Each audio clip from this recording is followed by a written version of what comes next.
Our next guests on The Strategist are a dynamic father-daughter duo. We have Governor George Pataki, who was governor of New York from 1995 to 2006, and his daughter, Allison Pataki, author of multiple New York Times best-selling books. She has a passion for telling stories of leading ladies that have been lost in history. And her father, George Pataki, served as the 53rd governor of New York and was in office during the September 11th terrorist attacks in New York City.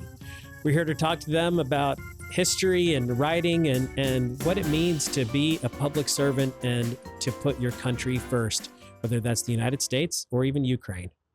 How lucky are we to have Governor George Pataki and his daughter, the incredible author Allison Pataki? Thank you all so much for being here. Kusinum. Oh, then we hear that. Thank you. My father is Hungarian. That's about the that and Yo regal. It's about the extent of my Hungarian. Good. We know. I grew up hearing how you yell at dogs in Hungarian. That's the extent of my Hungarian knowledge. Thank you for having it. Oh, Avishla, no. They require far too much. So this is such a treat. Governor, I'd love to hear you reflect for a second on what this moment is. You're here with your daughter. It's just great, to have her be so successful and just take off in a direction completely different from what I did and do it with such spectacular success. And my only concern is she keeps doing too much. But you got to rest. Yeah, she's got to rest. Yeah. In addition to being a great author, she has 3 great kids. So it's a juggling act, obviously.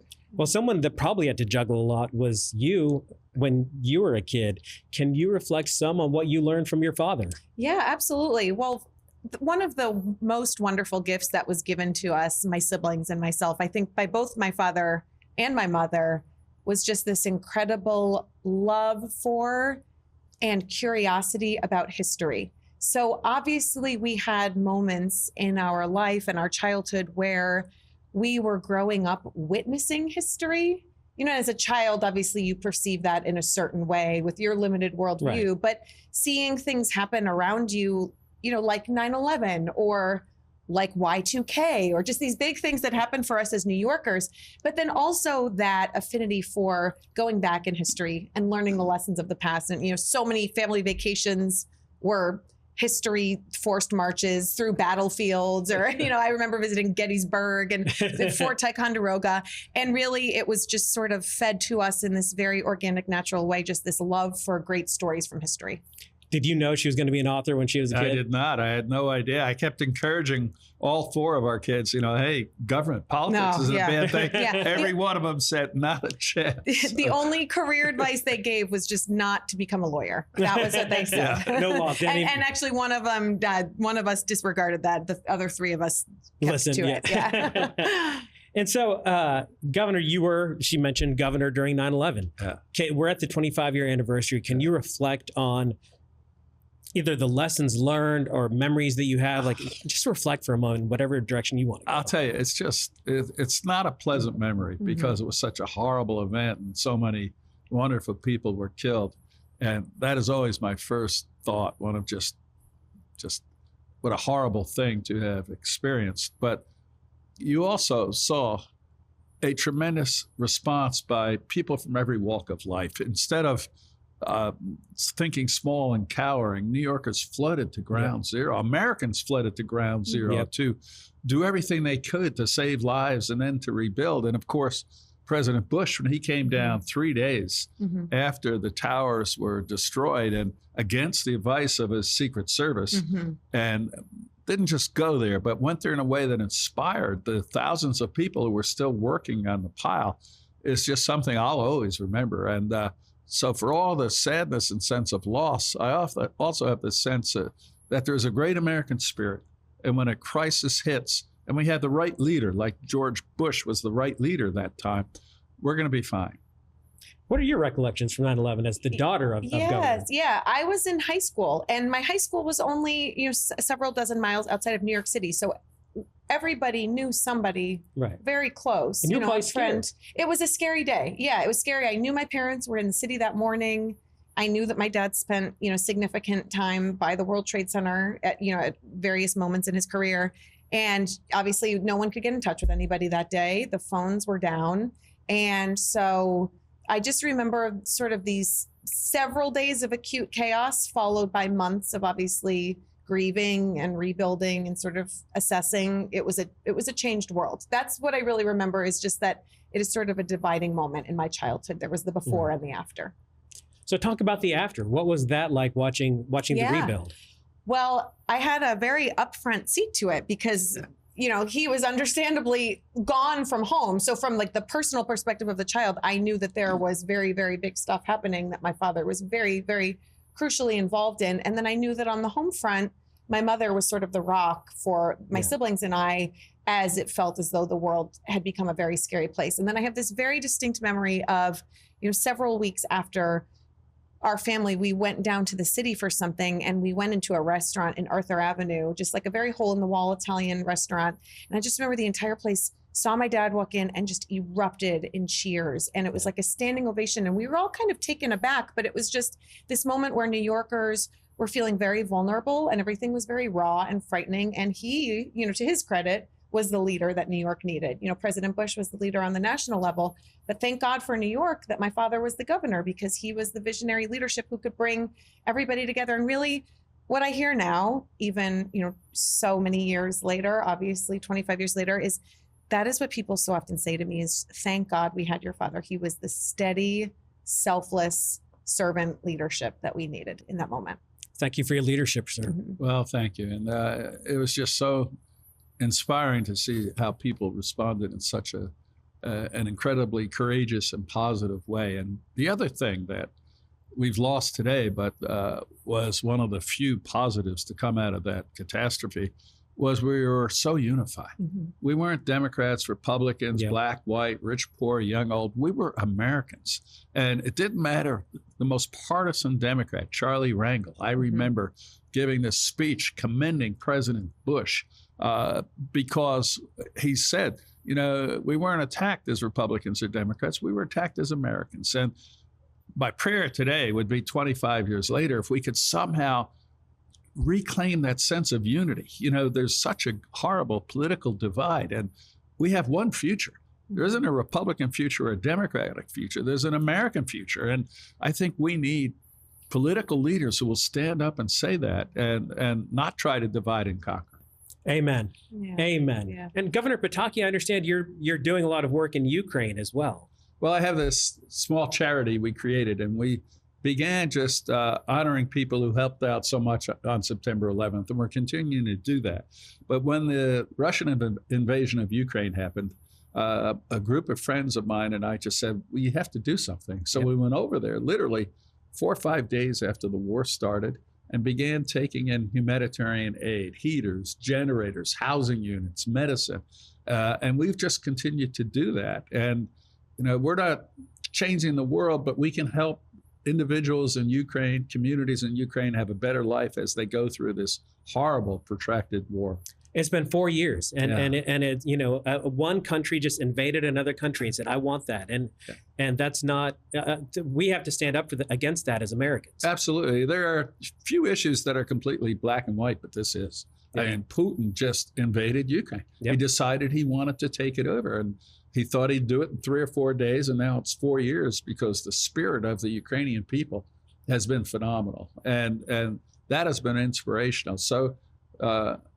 My son is over in Ukraine now, her brother, and we're going to continue to do what we can to provide humanitarian help for the people who are going through such a challenging time. And an ingenious people. That the work that they've done with drones has changed the fronts of a lot of wars. At the beginning, they needed us to help them. They still certainly could use a lot of help from us, but with what they've developed and the technology of 21st century warfare, particularly drones and the different types of drones and other technological capability they have, now we want them to help us. And it just shows that when you have a committed people who honor and love their country and are going to do whatever they can to protect it, the ability of people dramatically outnumbered to think creatively, act intelligently, and withstand this horrible, horrible assault is something that I think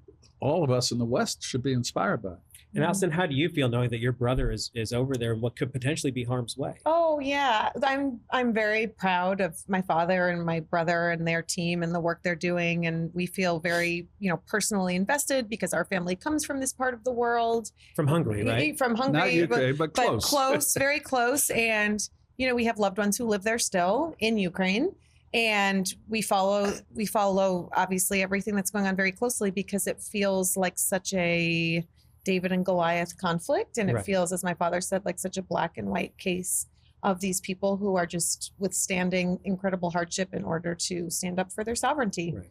And it feels tragic, but also inspiring and hopeful. Well, the Bush Institute stands strongly with the people of Ukraine. Yes. And we fully believe Americans need to support the Ukrainian people as much as we can. Yes. Absolutely. It's great that the Bush team is behind that position. Can we talk some about books and reading? Absolutely. You mentioned it earlier. Yes. Talk about where you got your love of reading. You mentioned it a little bit earlier, but expound on that a little more and how you became an author. Yeah, so I always knew I loved storytelling. I always knew I loved history. And I thought coming out of college that the logical blending of that was journalism and news and sort of covering current events. And so I went into news and I was writing in news and I was in the newsroom, and I would come home and I would just take out my laptop and I would write fiction in my free time. And I would do it on the weekends and then the evenings and whatever downtime I could scrounge up. And so 3 finished manuscripts sitting on my computer later, I realized I think I really do love writing and I do love history and storytelling, but I think I'm in the wrong line of work. I think my day job in news is not it for me. And I thought, let me see if I can find a way to transition to writing books full time. And honestly, I was a little bit concerned or apprehensive as to how I could possibly make that happen. And it was my dad who was the one who really pushed me to do it. I don't know if you even remember this. We went out to dinner and I told him I wanted to write full time and I wanted to write books and I wanted to leave news. And it was really stupid because it was against the better judgment of keep your day job. And I was like, what do I do? Do I go back to graduate school? And my dad said, you have to just do it. You have to just jump in and follow your dreams and write and do this. Why did you say that? Because that's what I did. That's what my parents told me. Decision? How crazy was it to run for mayor of Peekskill, New York, after going to Yale and Columbia Law School and working at this big Wall Street law firm? It made absolutely no sense. But it's really what I felt a desire to do. So my parents encouraged me. So when Allison had this, not just passion, but ability, obviously, to write this spectacular fiction, how could I tell her, keep a job you don't like as opposed to pursuing your dream? So she did it, and she's done it incredibly well. He's always the most supportive. He's always like the first person who wants to celebrate my good news and cheer me up after the bad news. So share us a bit of cheering up today. Like for people that are struggling, give us a little bit of optimism. I'd love to hear from both of you, but you first, Governor. Yeah. Me first? Yeah. Or either one, it doesn't really matter. Well, I'm a great believer in the future of America and of Americans. I think it's an incredibly exciting time. You look at the news, you look at the politics, and you go, oh my goodness, what's going on? But you look at what's happening in America. We have the most advanced technological breakthroughs that are going to be happening anywhere in the world or in the history. I mean, like energy. I work on energy all the time.